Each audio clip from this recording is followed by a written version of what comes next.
If I consider the relation schema, what it will going to give me the resultant? This will going to specify this relation or a table name as a student, and it has 3 attributes, that is student ID, name as well as age. If you consider any of the relation in a database, one relation will going to be somehow dependent or it will going to be associated with the instance of another relation. Each row has one or more attributes. So each row will going to have one or more attributes, then that will be known as what? Relation key.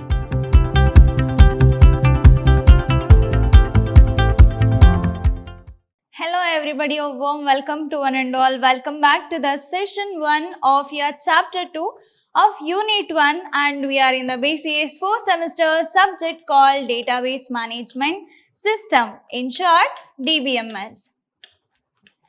So in our today's session, we are dealing with a chapter 2, that is Relational Data Model, Relational Constraints and Relational Algebra. I am Rohini T.S., Department of Computer Science, Vidhyaashram, 1st grade college, Temple of Excellence, MYSURU. In the previous session, we have learned regarding the chapter 1, that too related with the transaction. So we have learned regarding the transaction concept. Along with that, I have discussed regarding the states of transaction, and also we got to know regarding this asset property, very important topic. Along with that, we got to know regarding what do you mean by concurrent execution. So opposite to that, we have a serializability. This was the things which is in the chapter 1 of your unit 2. So in our today's session, we will be learning with some of the concepts in the chapter 2. That is, we will be learning regarding the relational data model. So we'll see what this relation is all about, and then what do you mean by relational data model. Along with that, I will be discussing on the constraints of the relational data model, that is set of rules and regulation what we have to follow when it comes to the relational data model. Along with that, we'll see about the relational algebra, and also then when it comes to the relational model concept, it mainly will going to deals with 3 kinds of constraints. So that include key constraints, domain constraints and referential integrity constraint. So about all these, we'll see in our today's session. Let me get into the first topic with relational data model. So now we'll see about this relational data model. So this relational data model initiated, like it was initiated or introduced by a mathematician called Ted. So he was a mathematician, and based on the data model or based on the mathematical relation, we have this relational data model. So here everything or whatever the data and information that we have in database, everything will going to be represented in the terms of table. So here onwards, you should not call that as a table. Instead of that, we have to pronounce or we have to use the word called relations. So relations are nothing but it is a table. So if it is a table, then it will be a combination of rows as well as the column. So if row will going to be represented as a tuple and column will be named as a attributes here onwards. So that what you mean by relational data model first. So relational model represents the database as a collection of relations. So here we are representing, by making use of this relational data model, we are representing a database as a collection of relations. So if it is a relations, then it will be a tables. If it is a table, then it will be a combination of rows as well as the columns. So if you consider this one, it will be a combination of rows as well as the columns. So together it will be called as a relations, and also rows will going to be represented as a tuple and column will represented as a attributes or its properties.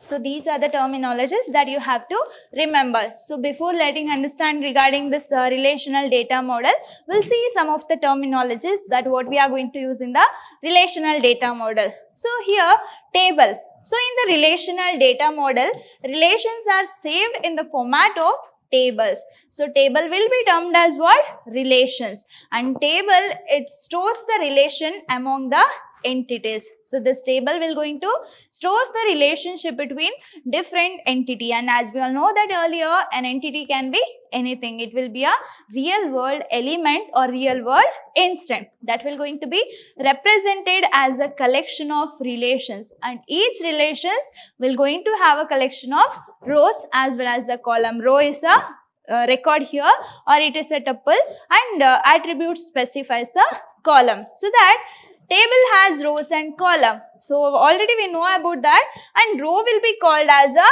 tuple and column will be called as what? Attribute. So that column header will be considered as what? Attribute. For example, if I consider student table as a student relation, at the time what it comprises of? Student ID will be there, student name will be there. So for as of now, you just imagine I have a student relation. So in that we have a student ID as well as name. For example, I will take this as 1, 2 and let me consider A, B, C, D, E, F. So here we have how many rows and how many columns? We have 2 rows and 2 columns, right? So this row represents what? Tuple or records, and this column represents the attribute. By this attribute, I can recognize this table as a student table. So that specifies the attribute or its characteristics. And also, now we'll see about the tuple. So that a single row of a table which contains a single record for that relation is called tuple. What do you mean by tuple here?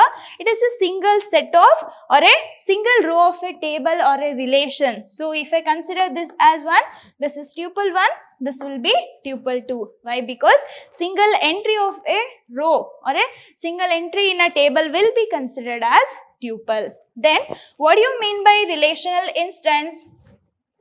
A finite set of tuples in the relational database system represents the relation instant. For example, if I consider a student table, you just imagine I have n number of, or I am going to have 7 numbers of tuples here.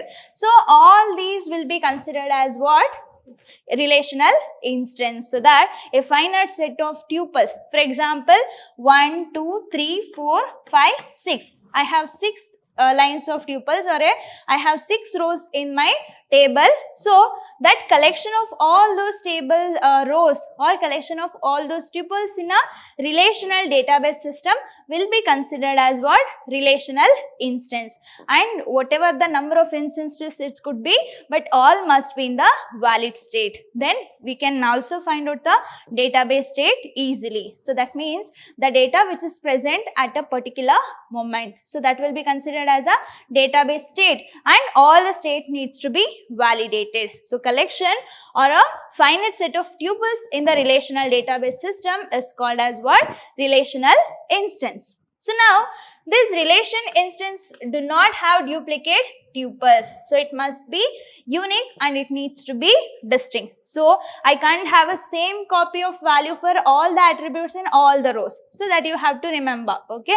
For example, here if I have 1, 2, 3, again I can't have 1, 2, 3. And in the same way, all the rows cannot have the same value for all the attributes. It must be distinct or unique. So we should not have any duplicate tuples in the database system when we are dealing with the relational data models. So now we'll see about the definition of a relation schema. What do you mean by relation schema here?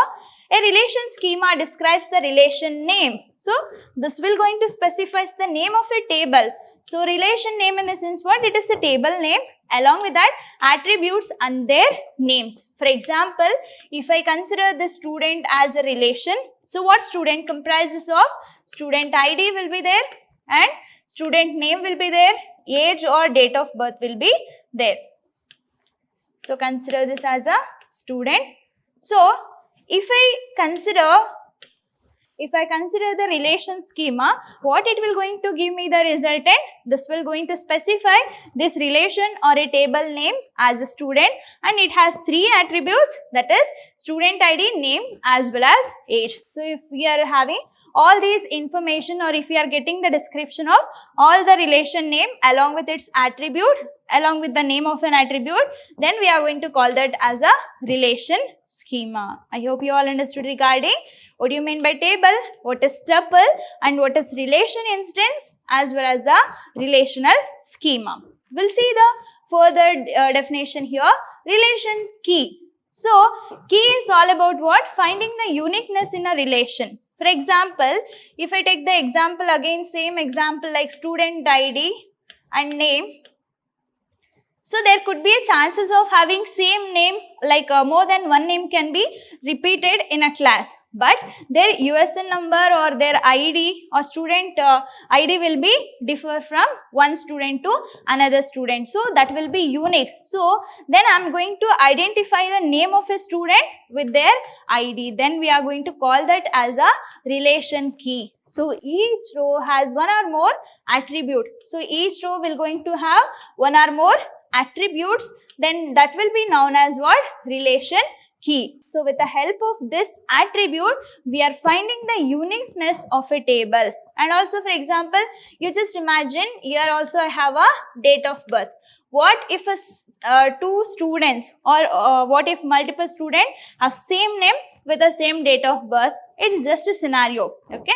So, if a student has same name with the same date of birth or any other same value of any of the attributes, at that time we require one uniqueness in order to differentiate those two students' records or a tuple. At the time we are going to make any one of the attributes as a key attribute. That will going to help us in order to identify the row in the relation uniquely. So, that is what the reason of having this relational key. So, that is mainly to find out the uniqueness in a relation. So, next, attribute domain. So, for example, student ID, name, date of birth. Let me consider 1, 2, 3 and here Raju, Ramu and also let me consider Anu. Okay. So, date of birth 18, 12, 20 and here 12, 5, 16, 17, 7, 17. So, you just imagine. So, here we have these many we have 3 rows and we have 3 attributes here.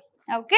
So, every attribute some predefined value scope, then that will be considered as what? Attribute domain. For example, if I consider the name attribute, that will going to have a set of values. All these set of values together will be the value of this attribute called name. So, and also for date of birth, here I have set of values. So, that set of values will going to have a predefined value. Already it has been set. So, that set of values will going to have a, or it will be called as what? Attribute domain. So, that every attribute have some predefined value scope. That will be considered as what? Attribute domain. I hope you all understood regarding this. Some of the important keywords that you have to remember. So, when it comes to the table, it will be a collection or a combination of rows and columns, and each row will be considered as a tuple and each column will be considered as a attribute. So, after that we got to know regarding relational instance, that is finite number of rows in a relation will be considered as a relational instance, and also we have discussed regarding the relational key. In order to uniquely identify the relation or a tuple in a database or a relation, then we are going to have that relational key. Along with that, we got to know regarding this attribute domain, that is a set of predefined value for a particular attribute will be considered as a attribute domain. And also we have learnt regarding the relational schema, that represents the name of a table or a relation along with the number of attributes with their name. So, these are the important definition that you have to remember when it comes to the relational data model. So, now let's see about this relational data constraint. So, when it comes to the constraint, it is just a set of rules and regulation that needs to be obeyed by the data whichever we are going to put in a database, right? So, here this relational data constraints, as we all know that, for example, if I consider any of the relations or if I consider any of the database, that is not only going to deal with a single relations. So instead of that, it will going to have a multiple collection of relations, and each relations will going to have n number of tuples or a record. Then maintaining the standards of all those records or maintaining the standards of all those tuples will going to be a very important things for the database. So in order to make it standardized or in order to make it a more efficient thing, we are going to have some of the relational data constraints here. So based on that technique, your relational constraint has some of the conditions that must hold for it to be a valid relation. If I consider or if I can say this relation is a valid one, then it has to satisfy the requirement or it has to satisfy the conditions which will going to be given as a constraint. So that based on that, the conditions will be called as relational integrity constraint. So all those conditions which needs to be satisfied by the data which is present in the relations will be considered as what? Relational integrity constraint. And also based on this technique or based on this concept, mainly it is of three types. So based on this concept, this relational data model constraint will be divided into three types. The first one is like, if the constraint which is inherent on the data model, then we are going to call that as a inherent based model, or we will call that type of constraint as what? Implicit constraint. Inherent based model or implicit constraints. If the constraints are directly represented on the data model or which is able to represent directly on the data model, then we are going to call that as a schema based or explicit constraint. Schema based or explicit constraints. And also, so if the constraints of the data model which if the constraints which is not directly represented on the relations of a data model, at the time we are going to call that as a application based, because we have to take a different application in order to represent that constraint. So it will be called as application based or semantic constraint, and it is sometimes also called as what? Business rules. So based on the schema based or explicit constraint, it will be of three types again. So we'll see about that second type with respect to the schema based or explicit constraint. So based on that, it will be of three types. One is key constraint, and another one is domain constraint, and another one is referential integrity constraint. So we'll see about the key constraint first. So as we all know that, first we have a relations here. Like if I say database, it's not only comprises of a single relations. Along with that, it will going to have n number of relations. So in order to find the uniqueness of a data or in order to find the uniqueness of a relation in a database system, it is necessary to have some rules and regulation with respect to the data model. So first type will be of key constraint. So in the key constraint, so moreover we will be concentrating on the primary key. So for example, if I consider this as a table, consider this as a table of a student or a relation. So that comprises of student ID, name, as well as it will going to have age or a date of birth. So let me consider 1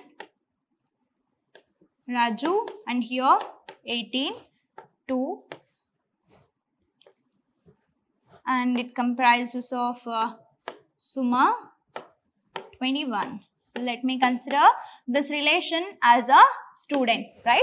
So here, when it comes to the key constraint, we are making some of the attributes or a property as a unique key, that is primary key. For example, here as I told earlier, there could be a chances of having the same name and age of more than one student in a single class. So in order to uniquely identify the data of any of the particular student, then we have to make one of the unique attribute as a primary key. So let me consider the student ID as a primary key. So when I make this as a key constraint, at the time this primary key has to satisfy two things. So all the records or all the tuples whatever we have, that needs to be unique. So here if I make this student ID as a primary key, then whatever the domain range we have or a domain value that we have needs to be unique. So that is the first constraint. So it needs to be unique or it needs to be distinct and it should not be null.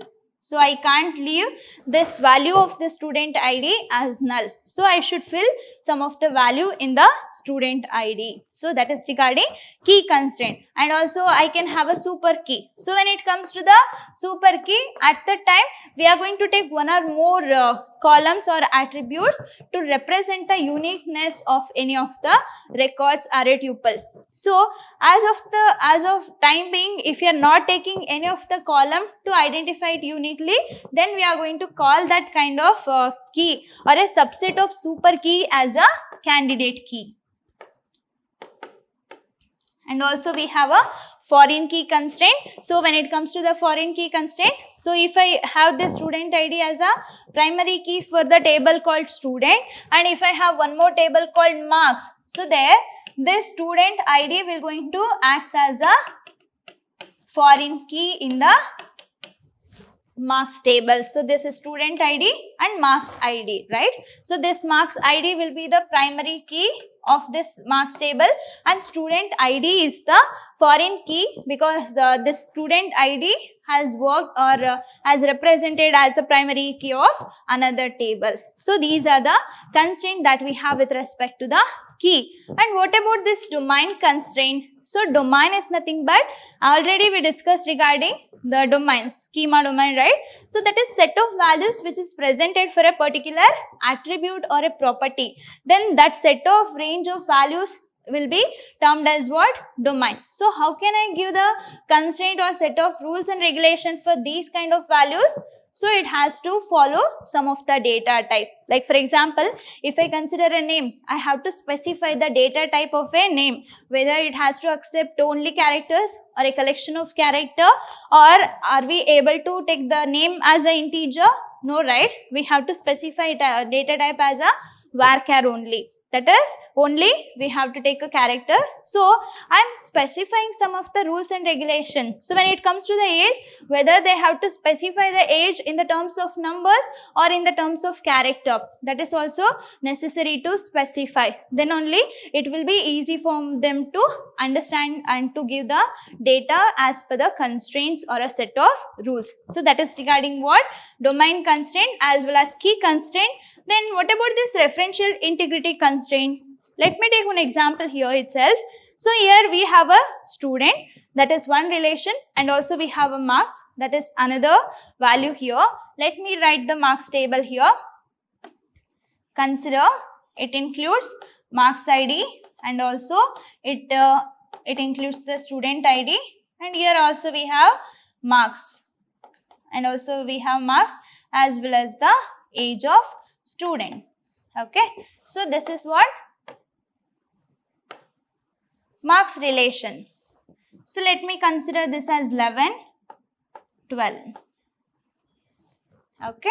So after this, there must be a relation, or if you consider any of the relation in a database, one relation will going to be somehow dependent or it will going to be associated with the instance of another relation. So that when in order to illustrate this referential integrity constraint, so in the student table I have two rows, one is row 1 and row 2, and it has values like student ID is 1 and name is Raju as well as 18 age, and when it comes to the student ID 2, name is Suma and age is 21, right? So I am writing the content in the marks which must be rely or which must be depends on this student whoever present. So that here what I am going to write, so for the student ID, so if I write the student ID as 1, it belongs to which student? That is to Raju. So let me consider his marks as 52 out of 60. Okay, so their age will be 18. After that, I am going to write the student ID as 3. But do we have a student ID called 3 in the student table? No, right? Then this should not allow me to enter the data for this student ID called 3. If I wanted to enter, then I have to create one more student ID with a student ID called 3. Then I have to update their name and age. Then only I will be able to give the value for a student ID 3. That means instance of one relation will going to be depends on the instance of another relation. So that will be considered as what? Integrity constraint. So it should not be null. So when I'm saying null, so that is not only always it's blank. So it can be what missed data and data is available, but as of now we are not getting that data and data has been misplaced, or we don't know the value of that data. So, or we can have the unexpected data. So, that kind of values which needs to be given as a not null. So, this is regarding what? Referential integrity constraint. And also, if I consider the employee table, and if I consider the department table, each employee should belongs to any one of the department in an organization. So if the employee doesn't belongs to any of the department, or his name is missing, or its ID is missing in the department relation, then I can't say that it has followed or satisfied the referential integrity constraint. So whatever the instances we have in one relation, that should not depends or associated with the instance of another relation. Then only we can say that it is following or it satisfies the requirement or a constraint of referential integrity constraint. This referential integrity constraint is necessary to be maintained in between the two relationships, mainly to improve the efficiency of a consistency among the two relations. That is what the reason of having this referential integrity constraint. So if you are doing any changes to the instance of one relations, that should not affect or that should not associated with the instance of another relation. So mainly to have a consistency between these any of the two relations, then it is necessary to have this referential integrity constraint. I hope you all understood regarding all these topics. It's all about my today's session. In my coming session, we'll see about the basic relational algebra operations. Along with that, we'll see about the normalization. How can I minimize the redundancy, or how can I remove the duplicate data in the relation. Let me meet you in the next session. Until that, keep learning, keep on growing. Thank you.